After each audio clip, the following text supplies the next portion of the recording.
welcome back to the morning brief on News Talk New England. Getting back into the Connecticut Sun. I told you I was going to bring in DJ this morning. So here he is, DJ. First of all, that game last night, Connecticut Sun. Oh my God. First of all, give me in 2 words, describe that game to me. Needle mover, because guys, I say needle mover for the fact of this. It is their first game, new system, new players, new everything, new GM. Like, it's all new. Everybody's getting adjusted to the system. I mean, even some of the vets I talked to this past week leading up to the game, for them, it was just adjusting to everything. It's a new system, the new coach, even the vets that are in this league. It's something new for them. The rookies, they're trying to adjust for everything new. So, in all reality, I expecting a win was a bit far fetched. I personally last night would have hoped the score would be a little closer, just for the sake of having some hope and prosperity. But in all reality, it's needle mover. We're gelling together. We're getting better day by day. That's the main goal for Connecticut and all the people that cover Connecticut. That's the main goal. It's just looking for them to just get better chemistry, gel, and improve. And at the end of the day, that's one step in the right direction, because that's another game that they're getting more used to each other. So I say needle mover is my 2 words. Even though, like I said, the scoreboard is a little rough to look at, losing by 20 no matter in what circumstances. But at the end of the day, as long as they're getting together and gaining chemistry and getting more used to the system, it's a step in the right direction. There's been a lot of changes with the Connecticut Sun. I mean, we talked about this at the draft. We talked about this a few months ago. There's been a lot of changes. Started with Stephanie White parting ways, or the Connecticut Sun parting ways with Stephanie White. Then you lost your 5 starters. You brought in new head coach. You bring in, really not bring in, but you elevated Morgan Tuck to general manager, reassigned Darius Taylor to another position with the franchise. It's an all new team. Do you consider what the Sun are doing a rebuild or a retooling? And what's the difference in your view? Oh, it's definitely a rebuild. I mean, retooling would be, in a sense, a few players get moved or something. Kind of like similar, and like retooling is like when we traded for Marina Mabry. We're making one move and we're keeping everything kind of the same. We're making one move. Over the past off seasons, retooling. We signed a couple vets. We changed a few things, but we're keeping the main core. This is a full blown rebuild. You've blown it all up. Everybody's gone. You bring in everything new. Like I said, everything is new. It's all fresh and clean, fresh, clean slate. Like you said, the GM is technically new. Coach is new. A whole starting 5 is gone. All these players are coming. Like, you have like a Tina Charles was coming back per se, but in a sense, like, this whole team, no one's been on this team besides about technically Marina Mabry for half a season, uh, Liv Nelson Adota, and then Caitlin Bickle. But besides that, like, no one else on this team has touched that Connecticut Sun floor last year in the Connecticut Sun uniform. So it's a full blown rebuild, and that's why also when you look at that game last night, any type of progress is good progress, because the expectations for this team are very low.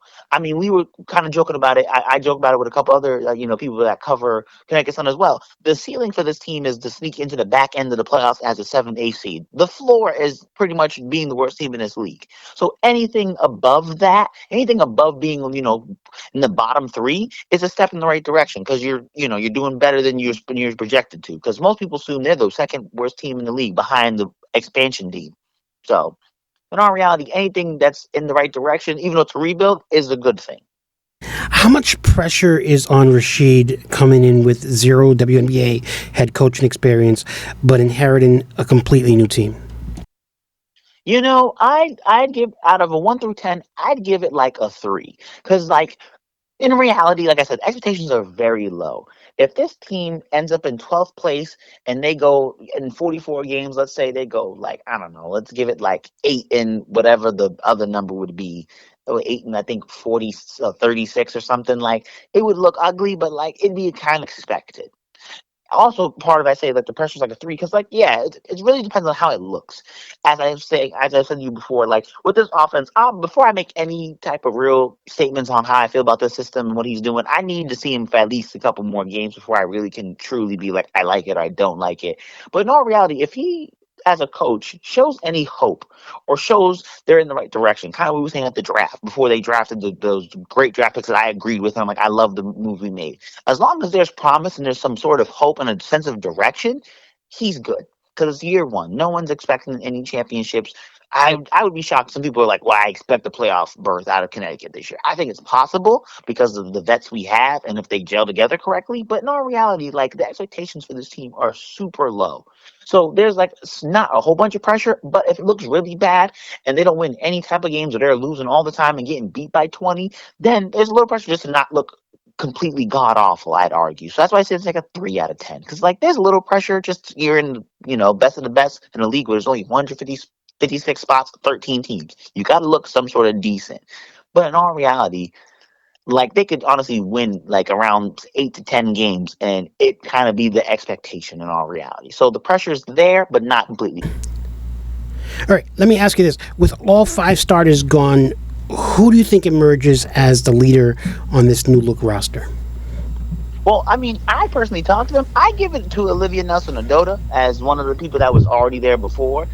Like she definitely one of the leaders, and then just all your vets. So your Lindsay Allen, Tina Charles, Diamond DeShields, like Marina Mabry. Like there's a couple of them that are all kind of serve as like leaders. I think one of the biggest people that got to step up though, being the one or two that carried over from last year, definitely has to be Liv Nelson Ododa. Like to me personally, I think how she steps up in a starter role, in an expanded role. You know, what I mean, being a bit of a leader in a sense. Like I think how she plays will almost kind of be one of those almost not I won't say like big, but like she's an X factor for this team. Like how she plays will kind of almost like determine how far we go, in my opinion. How important is Anissa Morrow to the Suns' long-term success, and how should they manage her development given her early injury?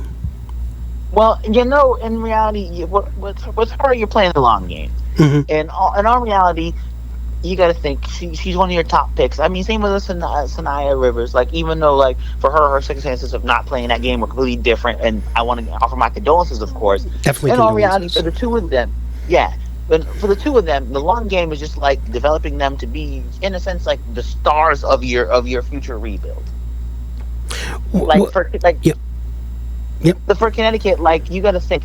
In all reality, we're gonna have probably like a top five pick or so. So we're gonna probably go guard or complete center.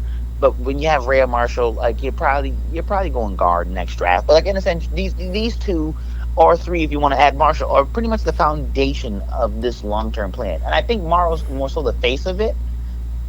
I won't lie. I think she's the face of this long term thing. But with an ankle injury, like with something like this, you're playing the long game. In reality, they're the future of this team. Right now, you have your Tina Charles, your Diamonds, Lindsay Allens. Like they're the vets that are gonna kind of just be here for now while you navigate this rebuild and this new era of Connecticut basketball. But Anisha and Sanai, and those are the faces of the future. So for Amara with this injury in particular, you have to basically play the longer game, or even if she can kind of come back and play today or something, or play right this minute, you might as well make sure until she's 110% to wait, because you're kind of playing the long game. It's not about if she can play this one game this week. It's more of make sure her ankle does not bother her in 3 years when she's the face of this franchise. Hmm. What kind of identity do you think this team will lean into? Defense, transition, veteran grit, or something else? I think given this year, it would be some of those vets will have like the vet gritty kind of feel. I do think though, knowing that they have an international coach, it's definitely going to be the getting up and going, and the difference in like an offense and transition will be this team's identity. I really think what it seems like from what I've seen, the system that Coach Rashid's trying to run, seems like if it works, it's going to be one of those like international kind of get out and go, not the same as your regular U.S. basketball. And if that can work, then this thing might like it'll probably go. It'll be so amazing for Connecticut and definitely give us an edge. But I think that's the identity this team's gonna have, something mixture of the veteran team and more looking like how those international teams kind of look.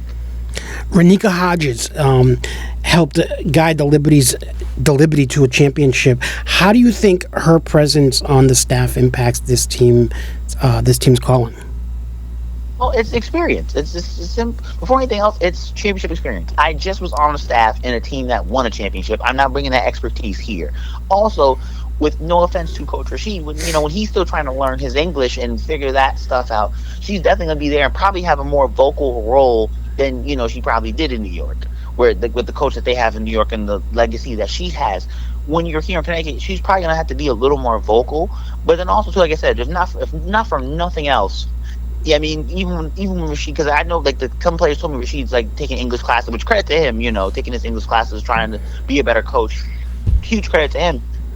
If she's not even in that more vocal role, just alone that championship experience of I've been in this league and won and went to the mountaintop, and I'm bringing that here is going to be her key and her most important role for this team, coaching staff and player wise, and helping everybody. It's just I was just on an elite team, a team that might go back to back, honestly, and now here I am helping y'all get to where I was just at. All right, before we go to a break, I'm going to ask you this. Give me a bold prediction. What's something people might be sleeping on when it comes to the Connecticut Sun? Honestly, I think our leading scorer this year will be Olivia Nelson-Ododa. Like, I really do think that, because like she went from a bench role these past couple years. I really think she's going to be like an X factor for this team in the long run. Like, nothing against a Tina Charles and some of those other vets, but I really think like her presence, how well she plays, is going to be the determining factor in how far this team goes. And so I think by the end of the season, she will probably be our leading scorer. All right, we'll be right back with more Morning Brief on the Connecticut Sun, and DJ will be back with us right after this. Pure Leaf brews their delicious iced tea to the same high standards I do. So instead of brewing tea, I can practice my music. Don't do it yourself. Leave it to Pure Leaf iced tea. At M&T Bank, we believe in the power of together. Together, we can help your business grow. Together, we can move communities forward while giving back. Together, we can help your family spend more time on what matters most. And together, we can achieve more than ever before.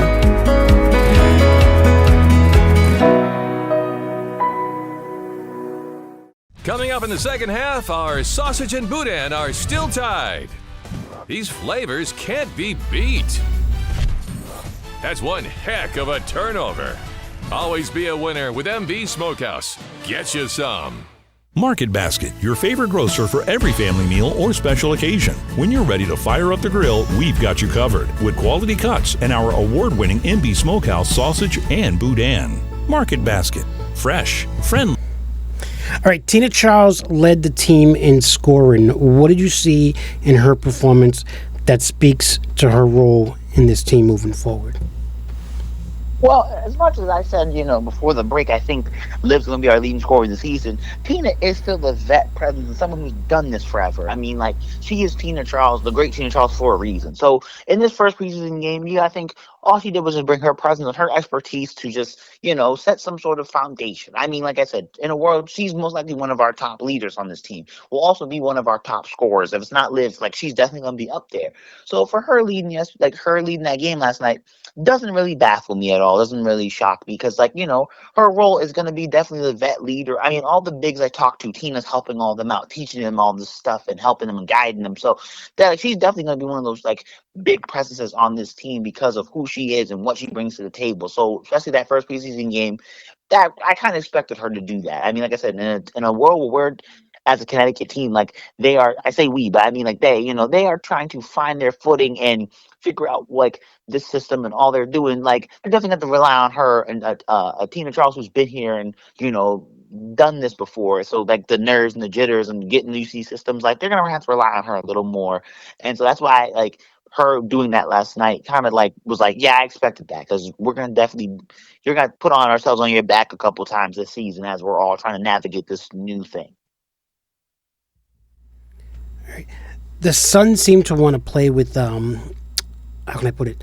They wanted to play with pace, defend aggressively. Do you think this will become their new identity?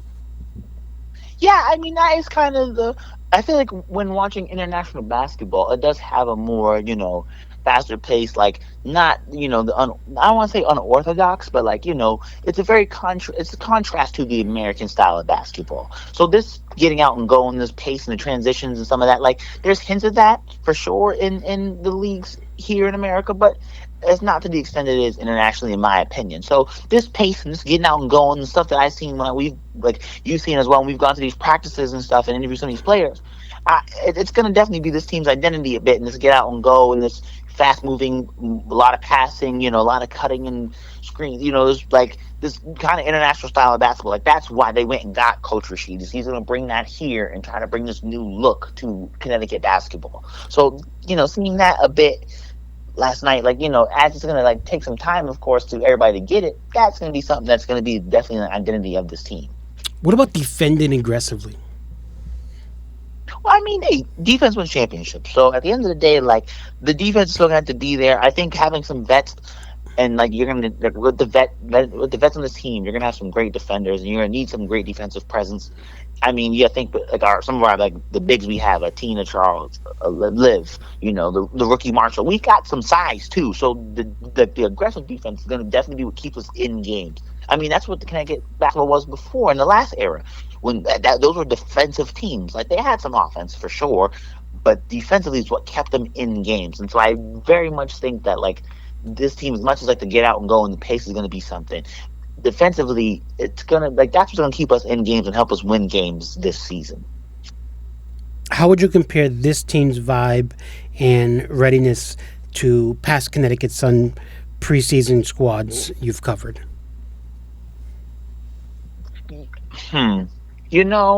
I think it's just a difference in my past 2 years covering Connecticut Sun is just how new this whole team is. Because the last couple of years, it's been the same squad. The same core. It's been the same objective. We're right on the cusp of winning a championship. Let's go win it. They had that window. That was the same team the past couple preseasons. When it came to who's going to make the team, who's going to not, we kind of knew.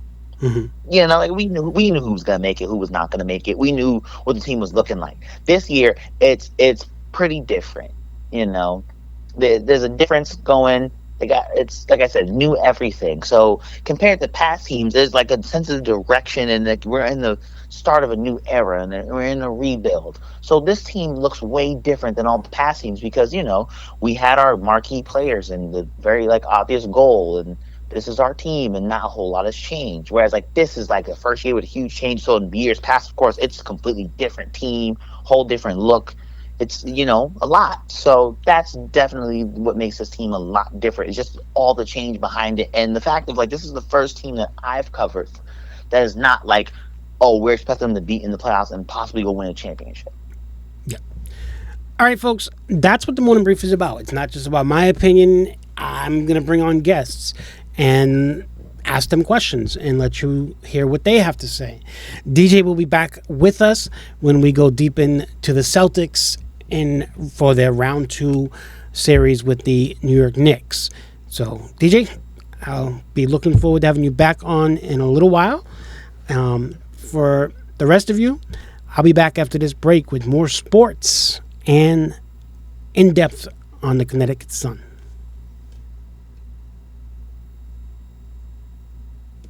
At M&T Bank, we believe in the power of together. Together, we can help your business grow. Together, we can move communities forward while giving back. Together, we can help your family spend more time on what matters most. And together, we can achieve more than ever before.